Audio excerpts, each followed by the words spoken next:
السلام علیکم پیارے دوستو، رمضان المبارک کے مہینے میں بیوی سے ہم بستری کرنے کے 3 بڑے فائدے ہیں۔ یہ فائدے بتانے سے پہلے آپ کو یہ بات بالکل واضح طور پر بتا دینا چاہتا ہوں کہ ہمارے معاشرے کے اندر یہ سوال ذہن میں ہمیشہ رہتا ہے کہ رمضان شریف کے مہینے میں بیوی سے ہم بستری کرنا کیسا ہے۔ کچھ لوگوں کے خیال میں ہے کہ یہ حرام ہے، کچھ یہ خیال کرتے ہیں کہ یہ گناہ ہے، اور کچھ کہتے ہیں کہ یہ غلط چیز ہے، اور کچھ تو یہ بھی کہتے ہیں کہ رمضان کے پورے مہینے اپنی بیوی سے ہم بستری نہیں کرنی چاہیے۔ لیکن پیارے دوستو، میں آپ کو حدیث پاک کی روشنی میں بتا دوں کہ یہ جائز ہے، اور منع اس شرط کے ساتھ ہے کہ آپ روزے کی حالت میں ہو۔ دوستو، اگر آپ روزے میں ہو تو آپ کوئی بھی ایسا کام نہیں کر سکتے، یہ تو بات بالکل واضح ہے۔ لیکن دوستو، اگر آپ روزے میں نہیں ہو، آپ سحری سے پہلے اپنی بیوی سے ہم بستری کر سکتے ہیں۔ آپ افطار کے بعد اپنی بیوی سے ہم بستری کر سکتے ہیں۔ اللہ کے پیارے نبی حضرت محمد صلی اللہ تعالی علیہ وسلم نے فرمایا کہ روزے کی حالت میں اپنی بیویوں سے جماع نہ کرو، اگر کیا تو روزہ ٹوٹ جائے گا اور اسے سخت گناہ بھی ہوگا۔ جس طرح سے کھانے پینے سے روکا جاتا ہے، اسی طرح بیویوں کے خواہشات سے بھی پرہیز کیا جائے تو یہ منع ہے۔ لیکن رات کے حصے میں بیوی سے ملاقات کر سکتے ہیں، اور اگر دن میں کسی مجبوری کی وجہ سے اگر کوئی شخص روزہ نہ رکھ سکے تو دن کے حصے میں بھی وہ اپنی بیوی سے جماع کر سکتا ہے۔ لیکن یاد رہے کہ آپ روزے سے نہ ہو اور آپ کی بیوی بھی روزے کی حالت میں نہ ہو، اور روزے کی حالت میں یہ کرنا بالکل منع ہے۔ اب آپ کو بتاتے ہیں کہ روزے کے مہینے میں بیوی سے ہم بستری کرنے کے 3 بڑے فائدے، یعنی رمضان کے مہینے میں بیوی سے ہم بستری کرنے کے 3 بڑے فائدے۔ نمبر 1، اولاد نیک پیدا ہوتی ہے، کیونکہ رمضان شریف کے مہینے میں اللہ تبارک و تعالی اپنی خاص رحمتیں اور برکتیں نازل فرماتا ہے، اور اس مہینے میں لوگ عبادت کرتے ہیں، نماز، روزہ اور اللہ کی عبادت میں مشغول رہتے ہیں۔ اس کی وجہ سے قلب روشن ہوتا ہے، قلب میں ایک نئی تازگی، ایمان میں ایک نئی حرارت پیدا ہوتی ہے۔ اس کی وجہ سے مرد اور عورت کے منی، یعنی جس منی سے اللہ تبارک و تعالیٰ ایک انسان کا وجود ظاہر کرتا ہے، تو اس منی میں نخار پیدا کر دیتا ہے۔ پیارے دوستو، اللہ والے اور اللہ کے ولی جن کی اولاد بھی نیک ہوا کرتی ہے، تو اس کی وجہ صرف اور صرف یہ ہوتی ہے کہ یہ عبادت کرتے رہتے ہیں، یہ پاک رہتے ہیں، یہ گناہ سے پاک رہتے ہیں، یہ گناہ کے قریب نہیں جاتے ہیں، جس کی وجہ سے ان کا قلب تو روشن ہوتا ہی ہے، ان کا ایمان بھی ایک دم نورانی ہوتا ہے اور ایک دم مضبوط ہوتا ہے۔ اس کے علاوہ اسے اللہ تبارک و تعالی اس کے منی کو بھی نکھار دیتا ہے، جس کے ذریعے ان کی ہونے والی اولاد نیک پیدا ہوتی ہے، اس میں نیک تاثرات پیدا فرماتا ہے، اچھے تاثرات پیدا ہوتے ہیں، جس کے ذریعے اولاد نیک پیدا ہوتی ہے۔ تو عبادت کے ذریعے سے اس مخصوص پانی میں نخار پیدا ہوتا ہے، اور اسی لیے اولاد نیک پیدا ہونے کی کافی حد تک یقین رہتا ہے۔ نمبر 2، یعنی دوسرا بڑا فائدہ کہ رمضان شریف کے مہینے میں بیوی سے ہم بستری کرنے سے، یعنی کہ جماع کرنے سے، شیطان کے تاثرات سے میاں بیوی محفوظ رہتے ہیں۔ اب اس کا خلاصہ یہ ہے کہ رمضان مبارک کے علاوہ اور دنوں میں شیطان بیوی کے کمرے میں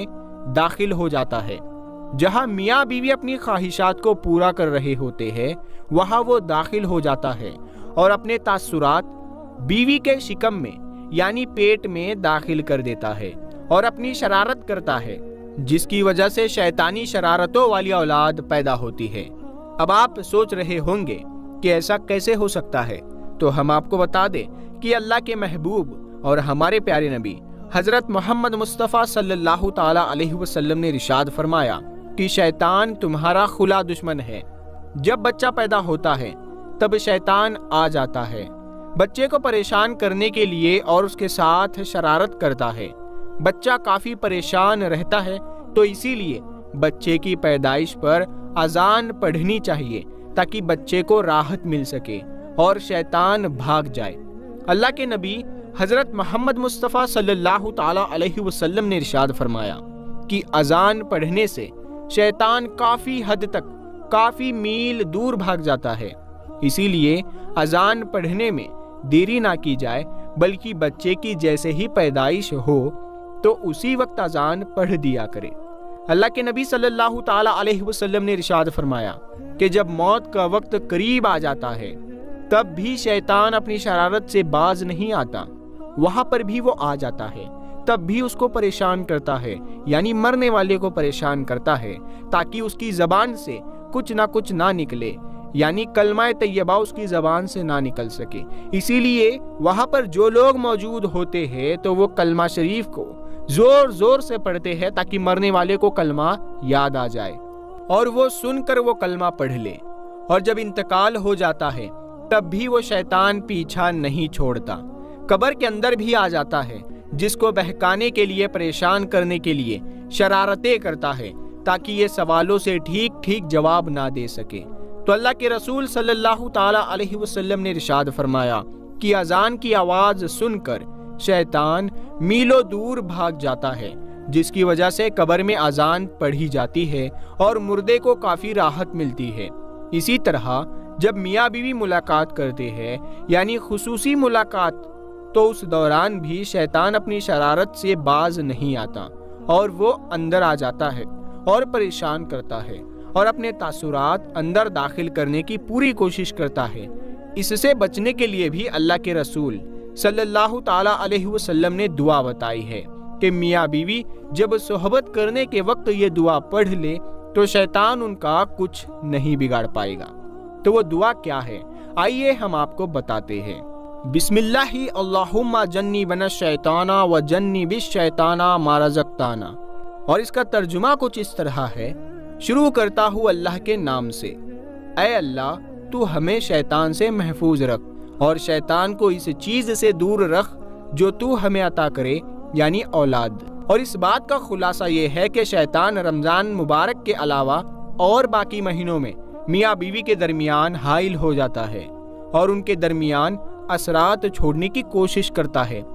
اس سے بچنے کے لیے ہر انسان کو یہ دعا ضرور پڑھنی چاہیے، اور رمضان کے مہینے میں ہم بستری کرنے سے نیک اولاد پیدا ہونے کی امید بڑھ جاتی ہے، کیونکہ اللہ کے پیارے نبی صلی اللہ تعالی علیہ وسلم نے ارشاد فرمایا کہ رمضان کے مہینے میں شیطانوں کو زنجیروں سے اللہ تبارک و تعالی جکڑ دیتا ہے۔ اور نمبر 3 یہ ہے کہ رمضان المبارک کے مہینے میں جماع کرنے سے 70 گنا زیادہ ثواب عطا کیا جاتا ہے، 70 گنا زیادہ ثواب عطا کیا جاتا ہے، کیونکہ اللہ کے نبی صلی اللہ تعالی علیہ وسلم نے ارشاد فرمایا کہ رمضان کے مہینے میں جب کوئی نیکی کی جائے یا برائی کی جائے، دونوں کا بدلہ 70 گنا بڑھا کر دیا جاتا ہے، اور جماع کرنا ثواب ہے، یعنی کہ اللہ کے نبی صلی اللہ تعالی علیہ وسلم نے ارشاد فرمایا کہ ثواب دیا جاتا ہے۔ یہ بہت حیرت کی بات ہے، لیکن ایک بار صحابہ اکرام نے عرض کیا کہ یا رسول اللہ، میاں بیوی ملاقات کرتے ہیں تو کیا ان کو بھی ثواب ملتا ہے؟ تو آپ صلی اللہ تعالی علیہ وسلم نے فرمایا جی ہاں، اگر وہ زنا کرتے تو کیا ان کو عذاب نہیں دیا جاتا؟ اور ویسے بھی وہ بیوی کے حق ادا کر رہا ہے، اسی لیے اپنی بیوی سے جماع کرنے سے اللہ تبارک و تعالی ثواب دیتا ہے، اور جب رمضان کے مہینے میں جماع کیا جائے تو 70 گنا زیادہ ثواب عطا کیا جاتا ہے۔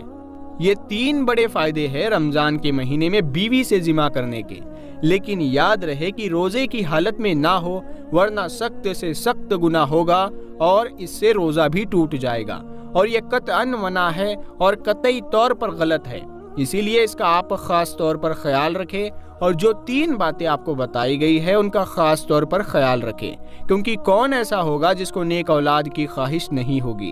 دوستو، ایک مرتبہ ایک شخص اللہ کے پیارے نبی حضرت محمد مصطفیٰ صلی اللہ تعالی علیہ وسلم کی بارگاہ میں حاضر ہوا اور عرض کرنے لگا، یا رسول اللہ، مجھ سے ایک بہت بڑی غلطی ہو گئی ہے، میں نے روزے کی حالت میں اپنی بیوی کے ساتھ میں ہم بستری کر لی ہے، اب میں کیا کروں؟ اس کے بعد اللہ کے نبی صلی اللہ تعالی علیہ وسلم نے اس شخص کے ساتھ میں جو کچھ کیا اس کے بارے میں جان کر آپ لوگ بھی حیران ہو جاؤ گے۔ پیارے دوستو، جیسا کہ آپ سبھی لوگ جانتے ہو کہ روزے کی حالت میں بیوی کے ساتھ میں ہم بستری کرنا جائز نہیں ہے، یعنی کہ روزے کی حالت میں کھانا پینا اور بیوی سے ملنا، ایسے جائز کام بھی ناجائز ہو جاتے ہیں۔ اس کا مطلب یہ نہیں ہے کہ آپ پورے رمضان کے مہینے میں ہی اپنی بیوی کے ساتھ میں ہم بستری نہیں کر سکتے ہو۔ آپ افطاری کے بعد سے لے کر اور سحری کرنے کے بیچ تک آپ ایسا کر سکتے ہو۔ صرف روزے کی حالت میں آپ بیوی کے ساتھ ہم بستری نہیں کر سکتے ہو۔ ایک مرتبہ ایک شخص اللہ کے پیارے نبی حضرت محمد مصطفیٰ صلی اللہ تعالی علیہ وسلم کی بارگاہ میں حاضر ہوا اور آ کر بے تحاشا رونے لگا۔ یہ دیکھ کر آپ صلی اللہ تعالی علیہ وسلم نے فرمایا، اے شخص، تجھے کیا ہوا ہے؟ تو رو کیوں رہا ہے؟ تو یہ سن کر وہ شخص کہنے لگا، یا رسول اللہ، میں برباد ہو گیا ہوں، مجھ سے ایک بہت بڑا گناہ ہو گیا ہے، اب مجھے پچھتاوا ہو رہا ہے کہ میں نے یہ کیا کر دیا۔ اے اللہ کے نبی، میں اب اللہ کے عذاب سے ڈر رہا ہوں، آپ مجھے کچھ ایسا فرما دیجئے کہ میری بخشش ہو جائے اور میرا یہ گناہ معاف ہو جائے۔ یہ دیکھ کر اللہ کے پیارے نبی حضرت محمد مصطفیٰ صلی اللہ تعالی علیہ وسلم نے پوچھا کہ اے شخص، تو نے ایسا کون سا گناہ کر دیا ہے کہ جس کی وجہ سے تو اتنا رو رہا ہے؟ تو یہ سن کر وہ شخص کہنے لگا، یا رسول اللہ صلی اللہ تعالی علیہ وسلم، میں نے روزے کی حالت میں اپنی بیوی کے ساتھ میں ہم بستری کر لی ہے،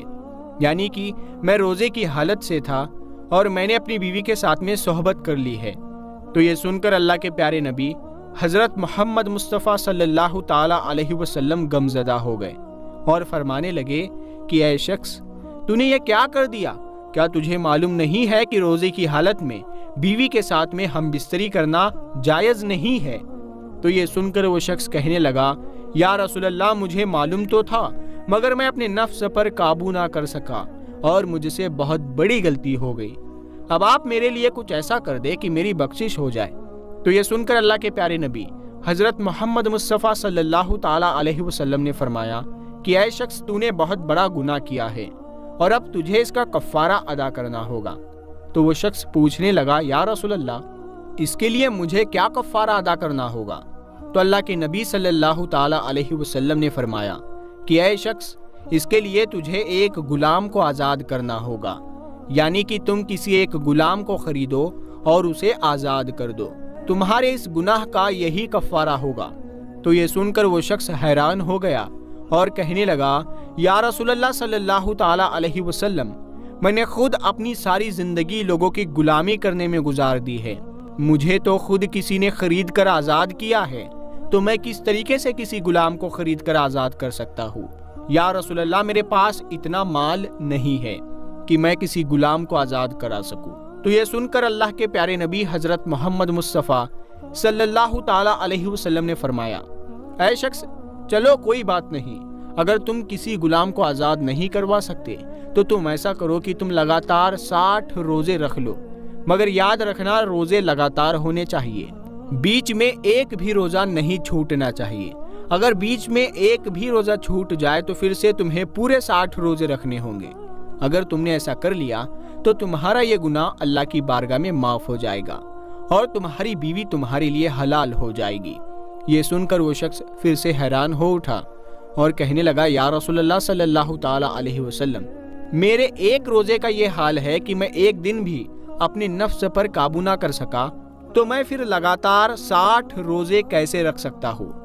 اے اللہ کے نبی، میں یہ کام بھی نہیں کر پاؤں گا، میرے اندر اتنی قوت نہیں ہے، میرے اندر اتنی طاقت نہیں ہے کہ میں لگاتار 60 روزے رکھ پاؤں،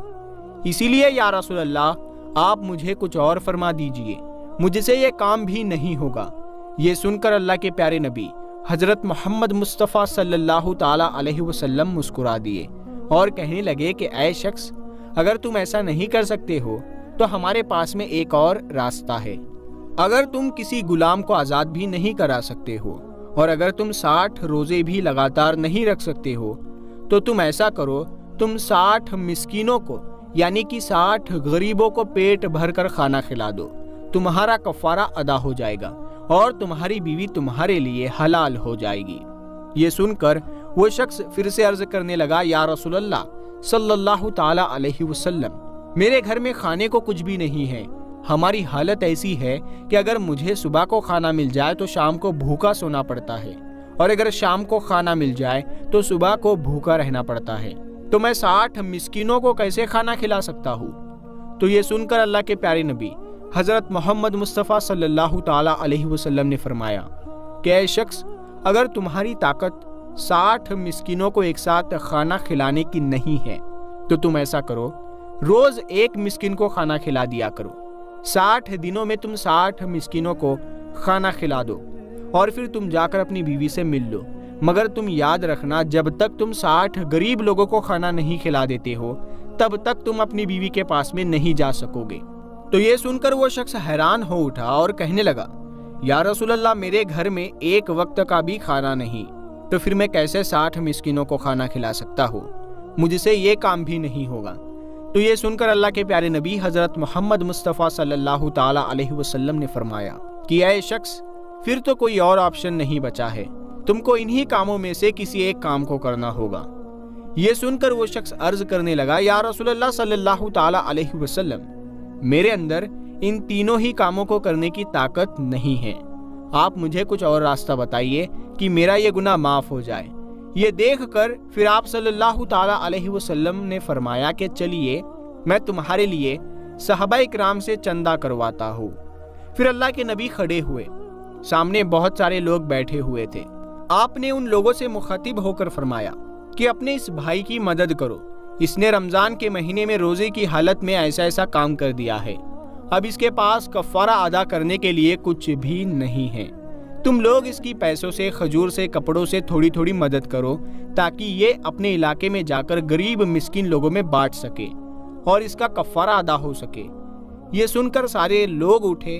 پھر کسی نے ایک کھجور دی تو کسی نے کچھ پیسے دیے، کسی نے کوئی کپڑا دیا۔ ایسا کرتے کرتے بہت ساری کھجوریں اور مال جمع ہو گیا۔ یہ دیکھ کر پھر اللہ کے نبی صلی اللہ تعالی علیہ وسلم نے فرمایا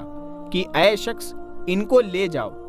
اور جا کر اپنے قبیلے میں، اپنے علاقے میں جو غریب لوگ ہیں، جو مسکین لوگ ہیں، ان میں بانٹ دو، تو تمہارا یہ گناہ معاف ہو جائے گا اور تمہارے لیے تمہاری بیوی حلال ہو جائے گی۔ یہ سن کر وہ شخص کہنے لگا، یا رسول اللہ صلی اللہ تعالی علیہ وسلم، کیا میں اسے غریبوں میں بانٹ دوں؟ اللہ کی قسم یا رسول اللہ، میرے پورے گاؤں میں، میرے پورے علاقے میں مجھ سے بڑا کوئی غریب نہیں ہے۔ تو یہ سن کر سارے صحابہ اکرام رضوان اللہ تعالی علیہم اجمعین کو ہنسی آ گئی، سارے لوگ ہنس پڑے اور اللہ کے پیارے نبی صلی اللہ تعالی علیہ وسلم بھی مسکرا دیے اور پھر کہنے لگے، اے شخص، اگر تمہارے علاقے میں تم سے زیادہ کوئی غریب نہیں ہے تو پھر تم ایسا کرو، جاؤ تم ہی ان کو کھا لو اور اپنے بچوں کو بھی کھلا دو، تمہارا کفارہ ادا ہو جائے گا، تمہاری بیوی تمہارے لیے حلال ہو جائے گی۔ دوستو، اس طرح سے اسلام ہر بات کا راستہ نکالتا ہے، یعنی کہ اسلام میں ہر مسئلے کا حل موجود ہے۔ اسی لیے تو کہتے ہیں کہ اسلام سب کے لیے ہے، امیر ہو یا غریب ہو، اسلام سب کے لیے برابر ہے، سب اسلام پر عمل کر سکتے ہیں۔ غریب آدمی بھی اسلام پر عمل کر کے جنت حاصل کر سکتا ہے اور امیر بھی اپنی دولت کی زکوٰۃ دے کر، صدقہ دے کر اپنی دولت جیے گا۔ ہم ملتے ہیں ایک نئی ویڈیو کے ساتھ، تب تک کے لیے السلام علیکم۔